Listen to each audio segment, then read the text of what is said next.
I can't believe it. We're leaving. I know, I hate being late. I'd like to call our regular council meeting of Tuesday, January 28th to order. Respectfully acknowledging that this meeting is being held on the traditional territory of the Quaker people, so Gayla Kessa. Yeah, okay, so. First off, before we do the approval of the agenda, I would like to apologize for us being late. Those of you that know me know I don't like being late, so my apologies. Me neither. Yeah.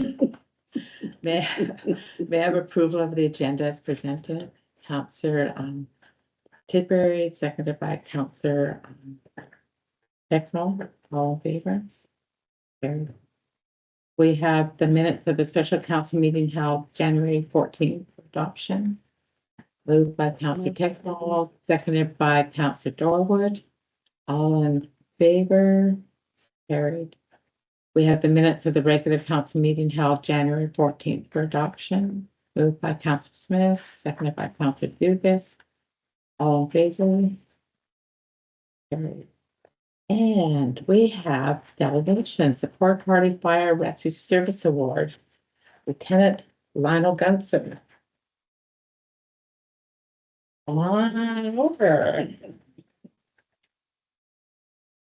And 3 years, that's okay. just have to get something.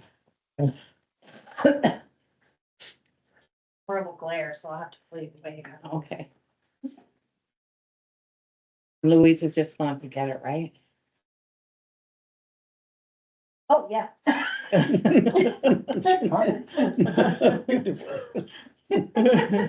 like, I don't know why she left. Right?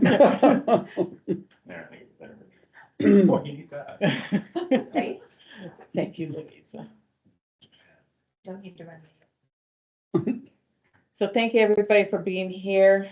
It is an absolute great honor to be standing here representing the District of Port Hardy and our council to celebrate a remarkable milestone in the life of someone who has not only given 20 years of service, hopefully more than, or sorry, 30 years of service or more, but also exemplifies what it means to serve others with dedication, integrity, and heart. In 2013, the Canadian Volunteer Fire Services Association introduced the Municipal Long Service Award. This medal is designed to recognize the exceptional commitment of volunteer and paid on-call firefighters who have served their communities for 3 decades or more. This award establishes a national standard for recognizing those who go above and beyond the call of duty. Tonight, we are here to honor someone who has not only met that standard, but has exceeded it with tireless dedication to both their community and department. Thank you. Lionel Gunson, for 30 years, you have been a steadfast protector, a mentor, and a symbol of courage. Your service goes beyond the hours, the training, and the calls answered.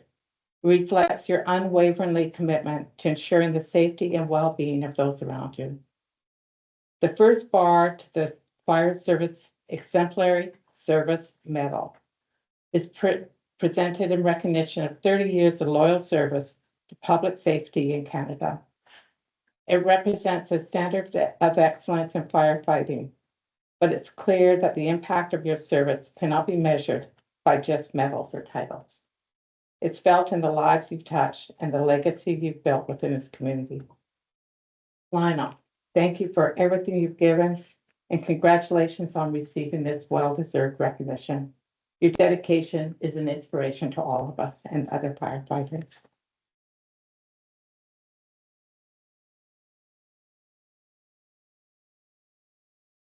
Great.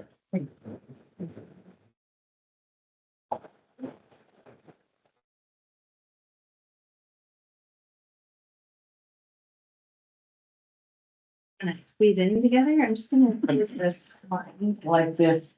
Oh. Leave the lady aside. If you leave them- So much vividly light.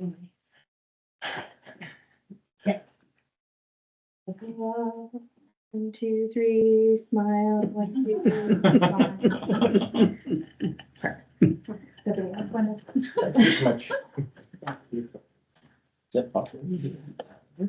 Absolutely. Congratulations on that. Thanks, chief. That's That's awesome. Congratulations. Brian. That's a hell of an accomplishment. Only thing I've done 30 years has been alive, so. Pretty good. It's always one accomplishment. Yeah, well. John. You get a hug too, buddy. Congratulations. Thanks. Thanks, Aaron. Yeah, thank you for your service. Yes. Elizabeth. Thank you and congratulations, Lionel. Sir, thank you very much. Lionel, did you hear Janet? Janet, Oh, and the speaker. hi, Janet. All Thank the you. way from across Hi, the Lionel. world. Just I said, hope you're yeah, enjoying thank New you, Zealand as I congratulations. did. oh, good, thanks, yeah.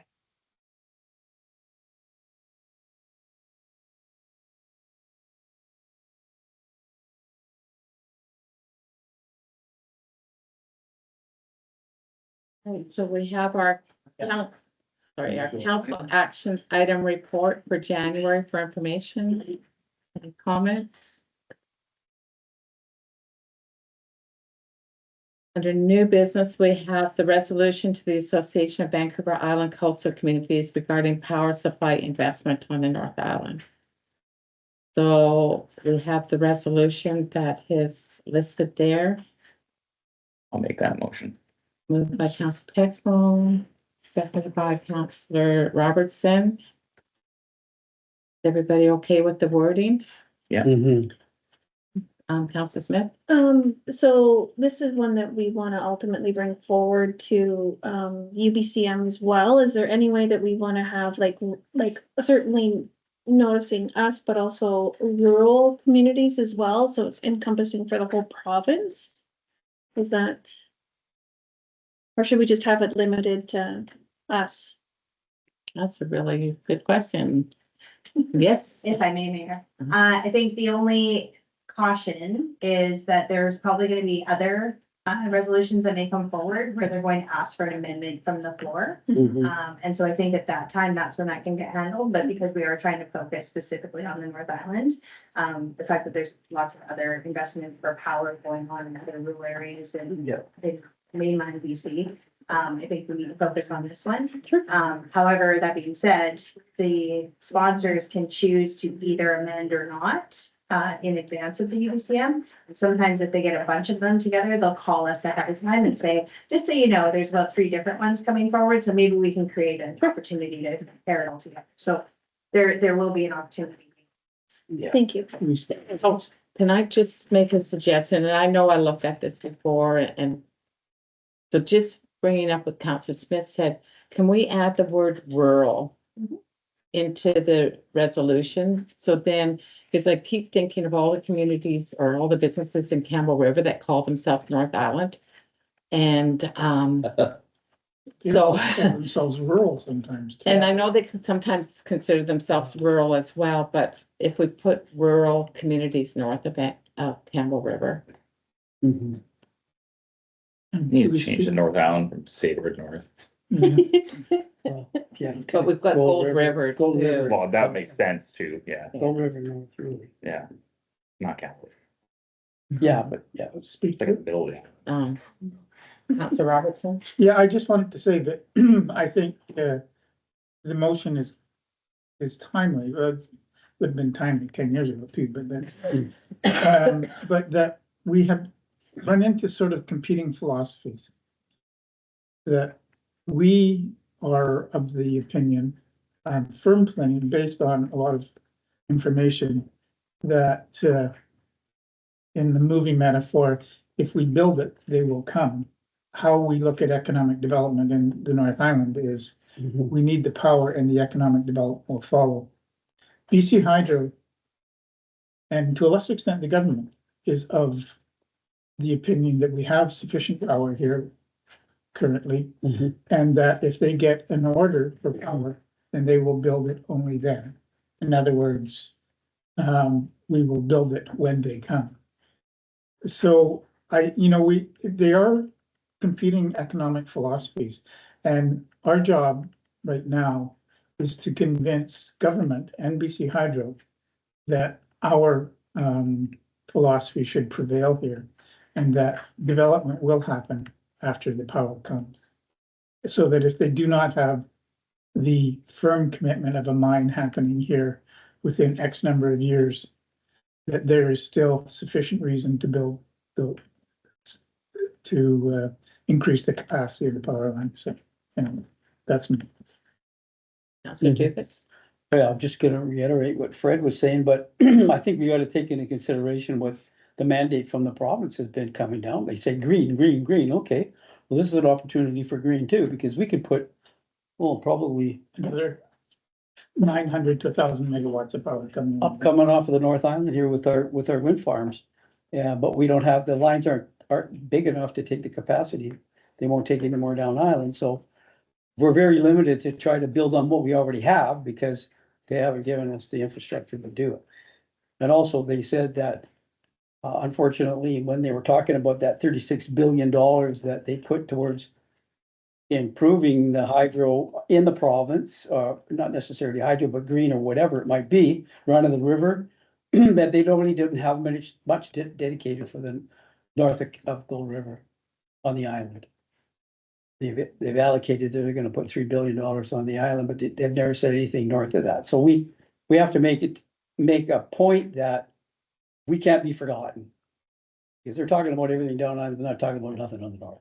They need to get with the times because future development's gonna be coming up this way, so they gotta help us out. So I think that this resolution going to AVICC is just the beginning. It gives us an opportunity to talk to AVICC group, but not only that, but also to the province and continue those discussions because through the Mount Washington Regional District, the Task Force for Sustainable Power, we've already been talking to them. We've been talking to them at UBCM.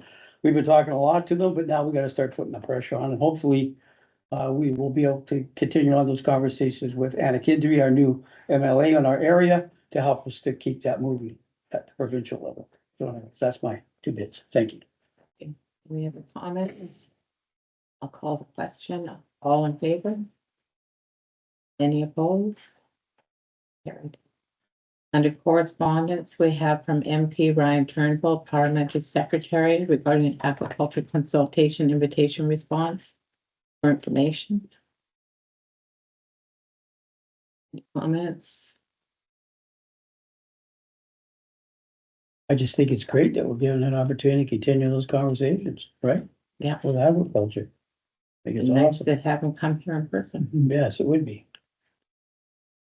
All right, we have from Dorothy Hunt, the president, Port Hardy Legion Branch 237, regarding a request for donation of a used flagpole. CAO Nelson Smith, or Yeah. our Director of Operations. Yes, so we have a couple of flagpoles that came down when we did the Cenotaph project, which are currently at the yard. And the Legion lost their flagpole in the bomb cyclone, I believe. Yeah. And so they're asking for us to donate it, rather than going through the procurement process. That's Robertson. It's a great idea. Yeah. Yeah, so Can we make that if you need a motion? motion. Okay, I'll make moved by that Councillor motion. Tickbury, seconded by Councillor Robertson. Any other comments? Councillor Dugas? I'm just curious about when we took the poles down, was there a reason why we took those particular ones down? I know it was because of the Cenotaph project when we got some new ones, but so structurally they're fine, and is there any requirements with regards to, because they're not wooden, they're metal, so they have to be put up accordingly to something, design or whatever, so does that go through the building inspector, or who looks after that for safety wise to make sure that they're put up properly? So they should get an engineer to make sure that it's going to be sound where it is, and then they would sign off on it by the. Yeah, okay, I'm just wondering if they were aware of that from cost. Yeah, they are. Okay. Any other comments? All in favor? Any opposed? Carried. We have from Manesh. I'm not gonna try and pronounce the last name. Inspiring Wonder Woman Awards regarding and a request of a letter of encouragement for the Inspiring Wonder Woman Awards, Vancouver Island. So this is a brand new organization. Yeah, I'm just gonna ask. What Yeah. are these people? So I think they just started their website launch this month. They plan to do some awards in June. Nominations are now. I would say, why wouldn't we try and support something like that and show that us as in a district are in support of something like this and honoring women that are making a difference? Mhm. I'd like to make that motion. Moved by Council Pecknold, second by Council Smith. Any other comments? All in favor?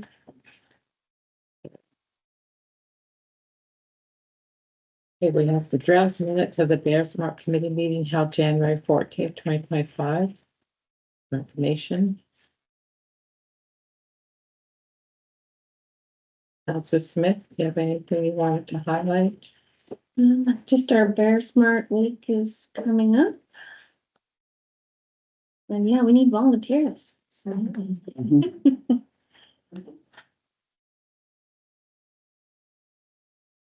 So what do you need volunteers for? well, anything really, whether it's part of the committee or even just going out, handing out information door to door when there's problem bears or helping out at tables. So I guess it would depend on someone's commitment of what they would want to do, just to help keep our bears and wildlife safe. So have we put out a call for volunteers? Oh, Lots of times, okay. All right. we got one. The last time. We tended it.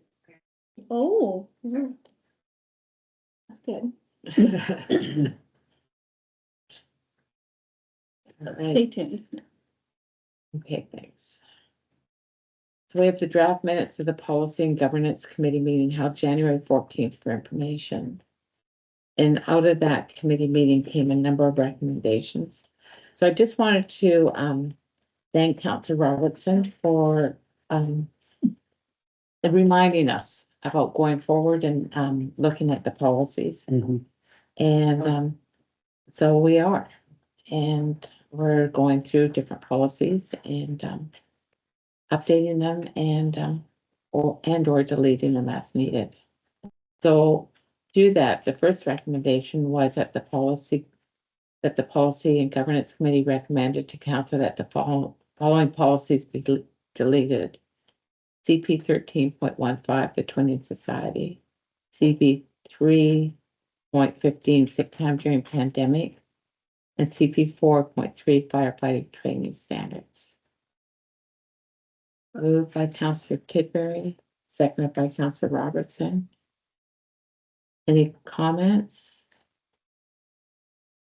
So just want to remind people that the Twinning Society, while it's being deleted, it's not because we're not still doing it. It's now falling under the Recreation Department. Sick time during pandemic is being deleted because we're not in the pandemic anymore. Firefighting training standards have changed, so we don't need that policy. Mhm. Doesn't mean we're not training. That does not mean we're not training. We're still training and training hard, but following a different policy. Policy. All in favor? Carried. The next one was that the Policy and Governance Committee recommend to council that CP 5.3 acting administrative policy be amended as presented. Moved by Councilor Kickbury, seconded by Councilor Smith. Any comments? So these policies are just tightening up the policies and slight changes. They're at the bottom. So Yeah, Updating. updating, yeah. Mhm. So all in favor? Carried. That the Policy and Governance Committee recommend to council that CP 2.16 wireless communication policy be amended as presented. Make the motion. Moved by Councilor Textall, second by Councilor Dorwood. She's there. Any comments? outside now. All in favor? Carried. that the Policy and Governance Committee recommended council that policy CP 2.17 be amended as proposed with the addition of council as an eligible group to be paid cell phone expenses in cases where personal phones are used for district business. Moved by moved. Council Smith. Well, moved by Council Dorwin, seconded by Council Smith. All in favor? And the final one is that the Policy and Governance Committee recommended council that IT policy be approved as presented. Moved by Council Texmo, seconded by Council Tidbury. All in favor? Carried. Right. Just, Council. Mayor? Yeah. Just with regards to the last one there, because we didn't really have policy that really identified IT issues. And so this is quite a large policy that's just been presented, and maybe if it's okay, if Heather could just explain where we're at and why we went this way. Yeah. And why we had to, Yeah. basically. Is it okay, Mayor? Yes. So the IT policy actually was a recommendation from our audit from last year, as we didn't have an IT policy, which outlined just basic acceptable uses of IT connected to our servers. As well as how we manage downloading software, things like that. But we also included in this IT policy the use of AI and how we're going to continue to uphold the freedom of information and protection of privacy, with regards to how we hold that information and what information we share about AI services. Keeping in mind that AI has been around for many years. It's not actually new, but a lot of people don't really know how to use it. So we just want to make sure that it's being used appropriately. And then just in terms of just remote work and how we're going to back up the information, so we don't end up with people deleting their entire emails and their sent items, because everything that is a district record is a district record, including Post-it notes. It's used in the purposes of making a decision, then yeah, it's definitely one of ours. And then just in terms of monitoring and compliance. And so this is something that we've actually already been doing, is using our IT department. So we've really bolstered our IT within the district for Hardy. When I first came here, we were pretty rudimentary 10 years ago, and we didn't have a whole lot of backups. We had a backup at the pool, we had a backup here in the office, and then we'd take home like a data source at the end of the day and make sure in case something happened, it would be there. We've now got cloud backups and we've got proper authentications on our servers. We're using VPNs that are monitored. Our computers are updated almost daily through our IT service providers. And then there's just a few other things that we're going to have to tighten up just to make sure that we don't have any loose ends, like making sure that all the passwords are being changed on a regular basis and things like that. And as council has on your desk, and things to cover up your cameras, because people can access your data by watching your keystrokes and watching what you do in your office, or if you leave Post-it notes on your desk with passwords and things like that. So this is why we brought the IT policy forward. Thank you. Thank you, Councilor Dugas, for suggesting that. That was really good. Right. So we voted on that, right? Yeah, okay. So moving on, we have from Finance Department, the December 2024 check and EFT list report for information. Any comments? BC Hydros don't go down. That's what I'm gonna say. Thank you. Thank you for that comment. No, but the power goes down. Yeah. Yeah, we don't get reimbursed for that. Go, I get it.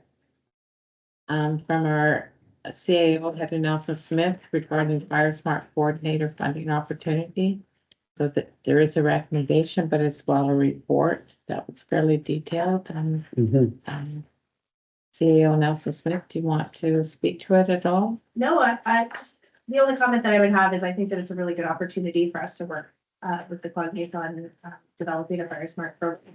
And having meetings with them and determining the high likelihood that they're very concerned about wildfire issues within their community. And I think there's a great way for us to work together. just in terms of the funding and being available for, 1 to 2 years and then ongoing after that, there's a really great opportunity to also bolster our operations. And one of the wonderful things about the Fire Smart Coordinator is they can also do other things besides just Fire Smart stuff. So they're 80% Fire Smart and then they're 20% other things, but it also is like pre-fire planning. So there's some assistance that can help the fire department. There's also inspections, fire inspections, and just having that outreach with the community to help better understand how to better safeguard ourselves against any kind of fire risks going forward. But it'll also be an opportunity to take assessments and stock of the inventories within the district of Port Hardy and figure out what plans there are to prioritize and deal with any of the vegetative matters and how we can better build barriers between us and fire risk. Thank you. And also, this was one of the recommendations that forward from our review, Mhm. so very timely. Yeah, it's a great opportunity. So I'll make that Counselor Dugas will make the motion, second by Counselor Smith. Counselor Dorwood? Yeah, I just had a question. I didn't see it in the report, but we've talked to the Clogguilth about this already. Yes, we have, actually on numerous occasions already. It's Okay. soon as last Thursday. And a report. Okay, I just want to make sure. Absolutely. And a report actually went to them, actually drafted a report as well to go to their chief and council. So that they would have an awareness of what the health center and the emergency services were doing. Okay, I knew you would have. I just didn't see it in the reports. Right. All right, so we have a mover and a seconder, all in favor? Carried. Thank you. So we have no current bylaws or resolutions. Under pending bylaws, it's bylaw number 1164-2023, amendment to zoning bylaw number 1010-2013. Council reports. Councilor Tigrady. Okay, I'm gonna start off with the seniors. We had a monthly meeting and we've nicely started up at the center and got things underway again. Things that we're going for, we're gonna do the Meals on Wheels program. We've ordered some stuff for the center so we can get this underway. And we're seeking out volunteers that want to help out and drive and things like that. So that's from the seniors. I spent 3 days after that at the TLA, which is the Truck Lockers Association. Again, a fantastic time there, insofar as the learning that I got from all the panels. And I was really pumped when Ravi, the Minister of Forest, got there and started talking, and we're going to have an increase in fiber supply up to 45, I think it is, somewhere in that neighborhood. And the premier was there and he gave it, and I can't rave how good the information that comes from this. It's absolutely a fantastic convention. Moving on, we did finance on money. Did regional district, listened into the regional district on Tuesday. Wednesday, I had the Vancouver Island Tourism Association meeting, and I'm the chair again for another year. But we've got some active things happening there. We're sending people to Vancouver, to Ottawa, and quite a number of other places, and we're advertising the North Island.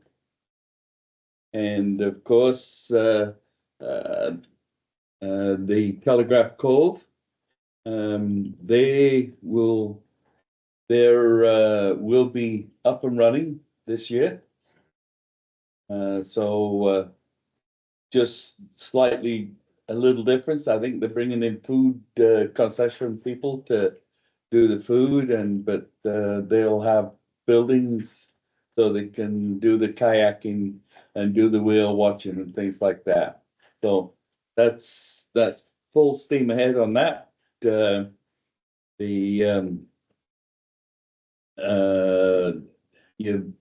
all know that the hotel in town here has changed hands, the North Shore, and there's big renovations happening down at the place. They've put in 40 other bins in there and got rid of a lot of stuff, and it's definitely exciting.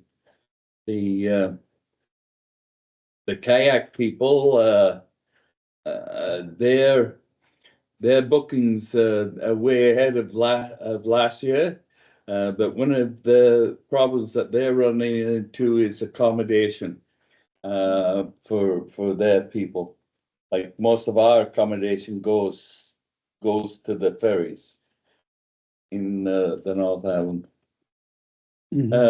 Continuing on, I went to the men's shed.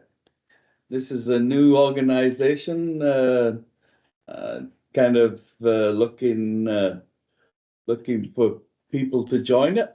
It's strictly a men's shed, and we had a gentleman come up to explain it to the gentlemen that were here, and it's the next meeting is this Thursday around about noontime, and it's in the Hydro Room over in the Civic Center there. If you're interested, you can come out. And the first attendance, there was about 20 people there, which was really good. They had about the same amount in Port McNeill too. And what it basically is to get men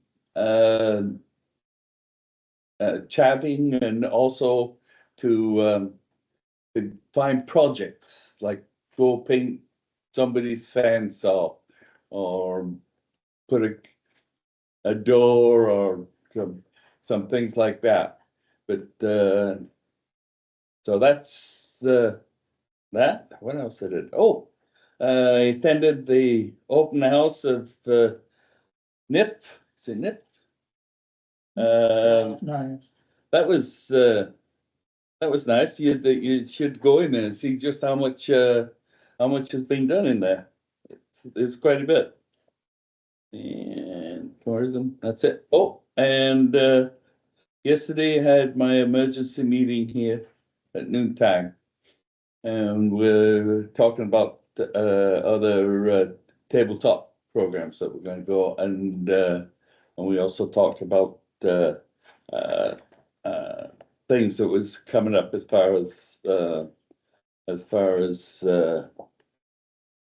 what's the word I'm looking for? Show and tell times. And that's it. Councillor Smith. Thank you, Mayor. Not too much to report, just the finance meeting on the 20th. Councillor Texmo. Not time to report. I was unable to make it to the last council meeting, and I'm unable to make it to the Truck Logger Association because I ended up encountering a work issue that was probably the biggest issue I've ever taken on in the 10 years of business I've been doing. So other than that, I had planned to speak about how awesome the holidays were and how thankful I was for the recreation department putting on all kinds of great things for the kids from the Winter Wonderland, which is their New Year's Eve, party. It was great, just full of things for kids to do. And again, I just want to speak to how just amazing it is that our town now has a skate park and that it is full all the time.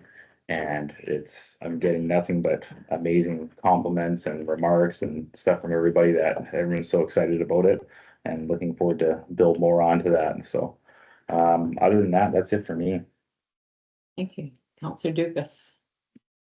Thank you, Mayor. Yeah, not a lot going on right now, but have a few meetings that I've attended to, North Island Senior Housing Foundation. Obviously, we keep meeting with the different stakeholders, discussing about, had meetings with BC Housing, had meetings with Island Health, we've had meetings with the North Island Council, Crisis and Counseling, et cetera, talking about different things for our community, which is awesome. So we're continuing on with that. Obviously, we've been having some finance meetings here with the District of Port Hardy, which is important as we move forward. And I was in attendance at our Mount Wellington Regional District meeting with our mayor, and Act the Future was there. It was interesting that Bowie was here and BC Salmon Farm Association talking about what's happening with that industry, and they came and did a presentation and that was Act the Future, which is the closed containment that they're looking at over by June Landing, by Port Alice, and talking about an area over there. So that sounds pretty exciting for our area. And also was at a meeting with Councilor Robertson today. We had our VINTAS meeting, Vancouver Island North Training and Attraction Society, AGM today. And I'm happy to say that Fred Robertson is now the chair of that committee. Awesome. So thank you. And Councilor Robertson. Is the past chair. So that's all for me. There Thank you, wasn't a Mayor. rush to the chair. Counselor Robertson. Oh, thank you. So I'm gonna do something I've done once or twice before, and that's, I've been to meetings and Councillor Dugas kind of mentioned the one meeting and things, but it's one of the issues that has come up, and it's the meeting that I missed with the North Island Central Coast Ferry Advisory Committee. And I know the mayor was able to be there too. But the issue that they're taking on is with respect to BC Ferries. And BC Ferries has made consultation with communities. They're taking it away as a priority. They continue to maintain that they will continue to consult, but it's becoming more problematic. And I think the group that met on last week is going to plan a strategy to deal with BC Ferries, that coastal communities, you know, us not as much as other communities that need ferries for day-to-day activities. We are dependent on the ferries. We need to be consulted with what is happening with the ferries. It is somewhat of an arm's length from government, but at the end of the day, government has a great deal of authority over BC Ferries and in the funding. And, you know, I can't begin to say how critical BC Ferries is for our community. I mean, in the summer, the ferry schedule is important. It's important to businesses in town, whether people stay or go. In other communities, the ferry schedule is how their pace of life goes, that things are organized around. And so I think it's important that BC Ferries continues and to honestly and openly and transparently consult with communities and consult seriously with communities about what's important to them, how their communities rely on BC Ferries, and that it's not some distant organization that imposes its will on the ferry system. It is as critical to us as the road system is, as air transportation, and I think our council can and should take a lead in discussing this with BC Ferries. And I think that's one of the things that will come out of the meeting that Pat was able to attend. And that we as the North Island and Central Coast take that on and have very frank discussions with BC Ferries. So that's just the issue that I wanted to discuss today. Anything else? Oh, yeah, there's a few, but I'll save those for other days. Thank you, Counselor Arts and Counselor Dorwood. Thank you. Not much to report. I've been away up in the mountains out of internet connection range, so wasn't able to make the finance meeting, but I look forward to joining the next one. That's it. Thank you. So I just want to reiterate and thank you very much for how many meetings you have attended Mhm. from another country, another time zone. And you've only missed that one finance meeting you have not missed any council meetings. It's so admirable and shows your dedication and your commitment to this community. However, that being Thank you for said, acknowledging that. I can't wait for you to come home. Me too. I'm super homesick. Like that, Wet feet, no. wet feet and all, yeah. Yeah, No, yeah. it's nice to see you virtually, but it'll be even nicer to see you in person. Yeah. Thank you. So some of the meetings have been mentioned already. I just wanted, the big one, I think, it's the one I attended, the United Coast BC Ferries North and Central Coast routes discussion. And regarding the termination of BC Ferries advisory groups, and I brought this forward to the RD meeting. And they will be writing a letter of advocacy for the ferry and the ferry advisory and having open and timely and honest conversations. But as well from this this group that I attended last week, it's a collective advocacy group. And even though we're just either the end point of the ferry or the start point, we are with them as well. And so they're drafting up a letter that will be coming to council for a resolution for us to sign. And I don't expect there'll be any issue with us signing it, but No. it will be brought forward. I would hope fairly soon, maybe for the next meeting. I attended the NIAF grand opening and walking into that building used to be monks. It's not months anymore. It was pretty amazing going in there and seeing what they've done and changed it. And it's like, wow. It seems just like yesterday months closed and it's so missed, but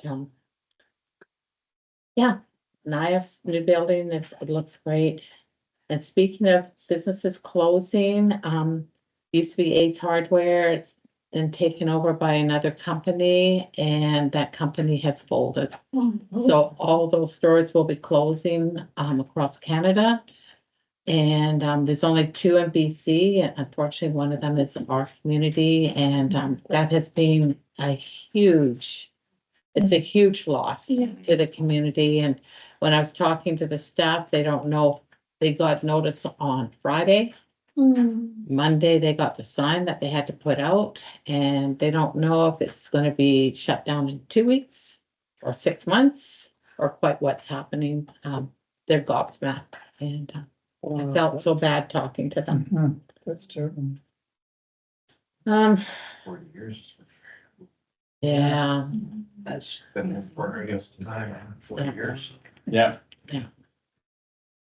yeah, so that's very sad news. Finances are a discussion here at the district. It's budget time, discussion going forward at the regional district as well. Also at the regional district, we did bring up about with health and the hospital renovations and what their community strategy is and making sure they have a strategy and having that open so that people know what's going on. And fair enough, they didn't know quite what was going to happen with the election and how that would change, if anything would change with the renovation of the hospital, but it looks like it's full steam ahead. And so it's great news for our community and the whole North Island, but they do need to make sure that they let everybody know what's going on. And And what else? Had a meeting with Sonala Culturally Supportive Housing and BC Housing and, the project is slowly going forward and, stay tuned for more information. And I just want to bring up to the Mount Widen Health Network has a forum coming up on February 12th, which will be open to the public, and there's an Eventbrite that you can register for if anyone's interested. So that's it for me. We have a number of announcements or meetings coming up. Our CMP Appreciation Day on February 1st. February 10th, coffee with the mayor, free coffee, free tea, water, sometimes cookies, sometimes whole baking. It's very relaxed and easygoing. And then our other meetings on February 11th. And there's an economic forum being scheduled for March 12th. That's right, too. Yeah. No, it's the day before. So no notice of in-camera meeting right now. Motion to adjourn. Councilor Catsmall. You guys all tried. You got your hand up. Questions pertaining to the agenda. Sean? With the Island Health, going forward being transparent, what does that look like? Are they gonna hold little meetings or just post something?